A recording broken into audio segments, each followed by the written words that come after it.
Music Talk goes to London to talk to Dana Margolin of Porridge Radio. And we're going to talk about the band's new album, Waterslide, Diving Board, Ladder to the Sky. Do you remember when we all fell apart? At the end of last year, I'd always break my own heart. So how's it, you've had the album out for like a couple of weeks now. How's the reaction been? How's it felt? It's been pretty cool. People seem to be into it, which is nice. Yeah, it's quite weird because you sit with something for ages and you know it's like your baby, and then it goes out and suddenly it's out and it's not really your baby anymore. It's everyone else's baby. Off you go. We listened to it. We had a listening release party that was really fun. It was an exhibition and a party. Right. And also we listened to the whole album. Everyone sat on the floor and made them listen. And that was the last time I listened to it. And that was when it came out. And then, it's just been playing shows. We played loads of record store shows, played a couple of festivals, got more coming up. And yeah. So when you're sitting there in a room full of people listening to your record like that for the first time, for you, what's it like? Because it's some pretty intense stuff going on there. Do you reckon? I reckon. I was so overwhelmed because that was the first day that we'd seen the physical copies of the album, and it's just covered in my artwork. And I just I saw it for the first time. We've got different variants of the album cover. I got really overwhelmed with emotion and just started crying, and it was amazing. And then everyone was there, all of our friends, and loads of old friends came, and it was really lovely. And all these people who we've worked with to make this record and to get it out, everyone was there, and it was just really beautiful. My parents were there, my sister was there, she curated the exhibition and she's made videos for us. And it was just really emotional and fun. Like Georgie actually, who plays keys, did a DJ set, and Georgie's DJ sets are the most ridiculous, unbelievably amazing things, because she just she'll go into the booth, she's got her sunglasses on, and she's going from like Venga Boys to like Kendrick, and she really just anything she wants, and it's incredible. And so we were all just kind of losing it on the dance floor for hours. Man, that sounds like fun. It was really good. So I feel like that was a really good kind of set off to the whole thing. And then we went on an in-store tour, which was very strange because you're playing in record stores or in small venues, and it's like we kind of jumped from big to small stages all the time over the last few years because we've kind of been in this weird limbo state. Right. But yeah, it was really, really fun. I feel like people are really listening to the new songs and are really into it. Like it really feels like people are really connecting with it, which is really powerful. Right. And very weird. Right. I have to not think about it too much. Good luck with that. Thank you. Yeah, people keep asking me about it. Well, that's why we're doing this, Yeah. I hate to be the one to tell you this. We're going to talk about the record. People always want me to do literary criticism of my lyrics. That's the worst. Don't make me do that. Yeah. We'll try to avoid that if we can. But it's interesting because, the previous album came out in 2020. And of course, the world is a very different place since then for pretty much everybody. So has that period of time had a major effect on this record? I imagine it has, just from listening to it. And once it's come out the other end like it has now? No, but sorry, I put my hand there. Just like trying to move this here. I'm going to rest it on my knee. I wasn't prepared. Most of the record was actually written before lockdown. There's a few songs that were written kind of at the start of 2020, one in March, and then over the next year until we recorded it. That year was kind of spent demoing these songs and arranging them together as a band. And the rip was finished just before we recorded. That was a lockdown song, but it wasn't about lockdown. It was about it's like about relationships that happened, and Waterslide as well. The title track was written then, and I think like the title was all came about from artwork I was making in lockdown. And I think we had the time and space to make this record because of everything that happened, but I've really resisted calling it a lockdown record, and I feel like a really strong sense of this wasn't about the last two, like the songs themselves were really not about that. They were about stuff that was happening in the year, like couple of years prior to lockdown. I kind of started, I think even the oldest song was maybe 2018, 2017. Mm-hmm. So some of these go way back, some of them were 2021, but yeah, I think maybe it feels like it simplifies it too much to just call it that. Yep. Because there's a lot of that lockdown album thing going around, and you kind of get lumped into Yeah, it. exactly. It's easy to get lumped in, but I don't know, maybe I just need to accept it and go over it. Alrighty. You mentioned the rip, and there's a video for that. Is that one your sister did? The top of my voice, the top of my lungs, it's all that I want, it's all that I want. I pull it apart, got sick of the whole thing. I know what I want, I know how that seems. The back of my head, the back of my hands, I threw it away, I threw it away. Yeah, she did. She made the video for Back to the Radio and for the rip. Okay. And both videos, I think.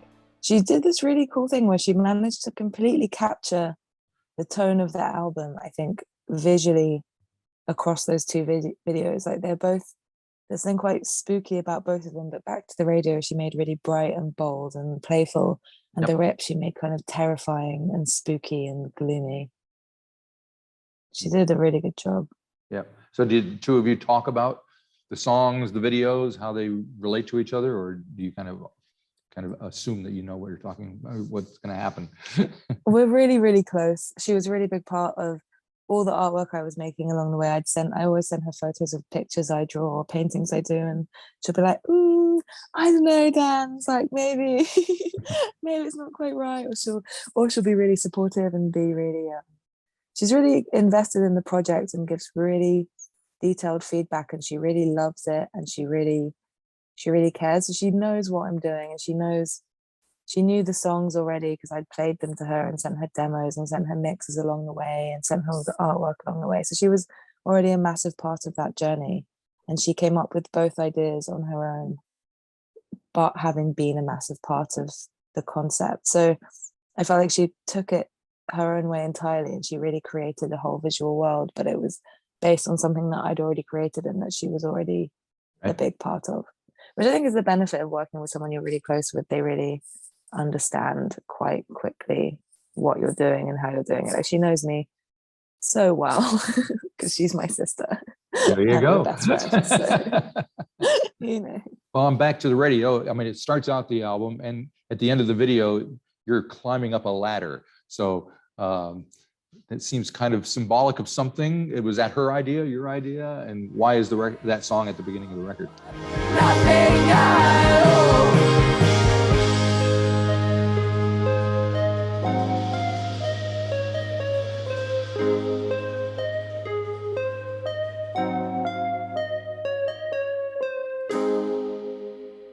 The ladder in the video, and then at the end of the shoot it was kind of like, oh, let's just not put it in, let's get rid of it. And I really loved the idea, so I remember being quite vocal about wanting to have the ladder in, and we figured out a way to get it in shot and for me to climb up the ladder at the end. I thought it was a really amazing idea. I'm not sure exactly where it came from, but there was a massive ladder on set, and it all Right. I think it was it was part of the plan initially, I think.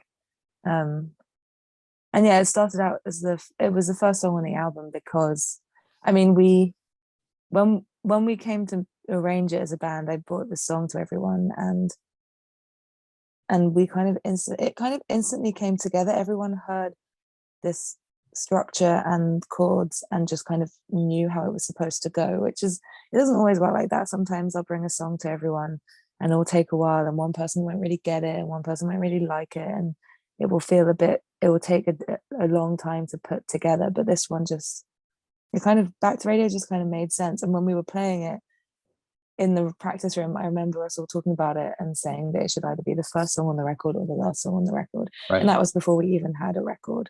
That was like, this is a powerful song and this needs to be an intro or it needs to be an outro. I mean, if you ask Sam, they'll say that it was always going to be the first song, but for me, it was. Because I mean, the intro kind of builds its tension as it kind of gets going. So I guess a little drama at the beginning doesn't hurt, right? I love a bit of drama. Also, I really loved that minute intro. I wanted to make something that felt too long, that felt dissonant and uncomfortable, that left you waiting, and that kind of built up this tension into this explosive song. And it felt really right to do it like that, and then to have that intro as just this first uncomfortable minute of the album opening. Right. Now, from what I understand, the album was co-produced by you and Tom Carmichael and Yardley. Sam Yardley, yeah. Yeah. So So how did the three of you work? Do you kind of have different roles that you play, or do you kind of back and forth? Well, we'd never done anything like this before, but I think because I write the songs and I have a really strong idea about how they should feel and sound, my role is much more kind of like maybe it's kind of like a seed idea and then growing into something and having this idea for how it should feel at the end. Whereas Sam, who drums in the band and who also does a lot of arrangement on stuff, they have a real eye for detail and they kind of go in on these like really particular points. And also we talk a lot about our influences and about, we'll be listening to something, we'll be like, listen to the sound of the drum there, listen to the guitar tone there, I want to get that, or we'll have a lot of conversations about how to actually, what sounds we like and then how to make those sounds. So a lot of the way that Sam and I work is about kind of taking a seed of an idea and this concept for how it should feel and then bringing together all the elements of it. And Sam's really, really good at kind of honing in on these really specific and precise moments in songs. And then Tom was there from the beginning. When Tom joined, we started arranging the album in a studio, Pra Studios in Margate, and Tom has his own mixing studio next door to where we were arranging that. And we kind of knew him already from having worked a little bit with him remotely. So we invited him into the practice room and he sat there and we played him all the songs. So we'd already kind of, as a whole band, arranged all these songs and figured out how they would be live, got Tom in and just played them to him. And that was before we decided to work together. And then in the studio, he engineered it all. And I think on his side, it's much more about really like the technical aspects of it and bringing things together in terms of like, what amps, mics, instruments, things like that. And then when it came to mixing, he really knows what he's doing. So he could really, Sam and I were kind of there over his shoulder going like, that needs to sound more fucked up. And he'd be like, and he's kind of got this more like he kind of made it sound the way it sounded, and we kind of bounced off each other a lot, and we'd say our ideas and he'd kind of come back with his ideas. So it was very collaborative. I think we each took quite different roles in the process. Right. Now I'm wondering, because I have a feeling just from talking to you and seeing how you must have a specific sound when you're in your head when you're writing these songs, how you think they're going to sound. Any of them on the record changed profoundly because of the collaboration from what you originally started out with?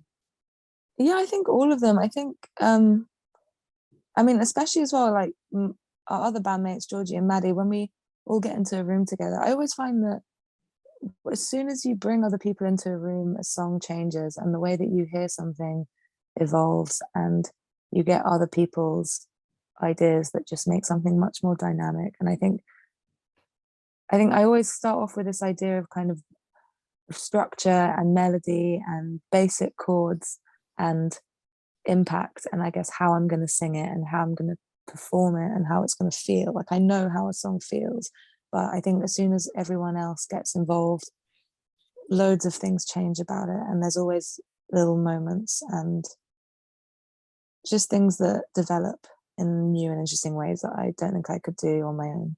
And when you're singing your take, what's the environment like? Are you kind of off on your own? Do you have people around you? Who's making the decisions of that's a good one, that's a bad one?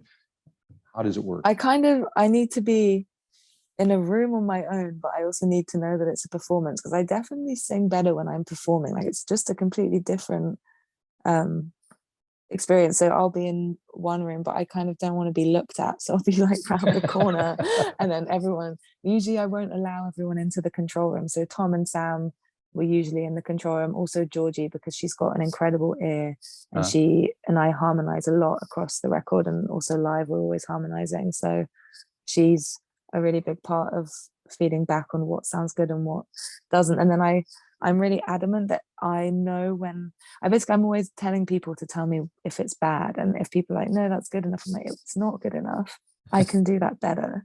I know I have a better take in me. But usually once you've done about 3 takes, you need to stop, because you get too in your head about it. Vocal takes are the weird ones. I think most artists would agree, most singers would agree, like the hardest is playing a guitar.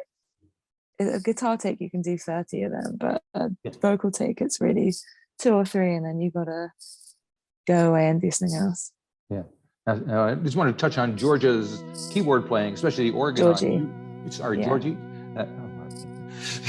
That's all right. That's all right. You Can Be Happy If You Want To has got some amazing organ in that one. So just tell me a little bit about how that came together. I was in your dream last night. I came to tell you that I don't know anything, and I think it's starting up again.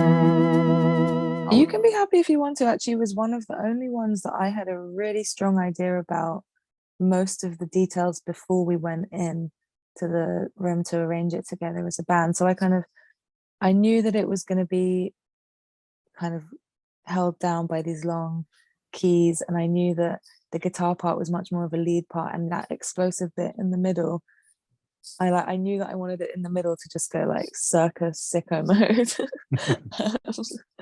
But when I kind of took it into the practice room, we just ended up jamming it for a really long time and seeing what ideas came out, so it develops and evolves throughout the song, and it kind of becomes more and more multi-layered.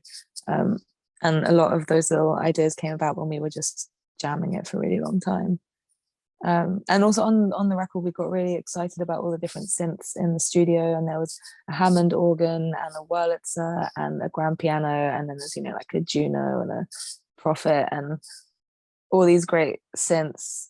Georgie's got us like a System 8, like a Roland System 8. So there's, and like the Yamaha DX27, and there's just like all these.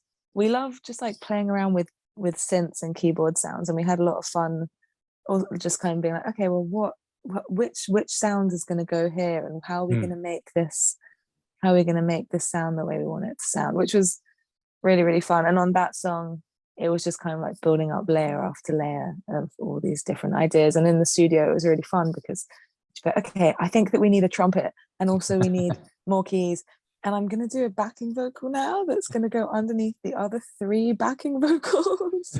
And that's one of my favorite parts of the whole album, I think, is that bit. So how do you translate all that onto the live stage thing? We just, we're just the 4 of us. There's violin, Maria Mazzaioli and Freddie Wordsworth respectively play violins and trumpet and flugelhorn on the album, but we've actually haven't played live with them.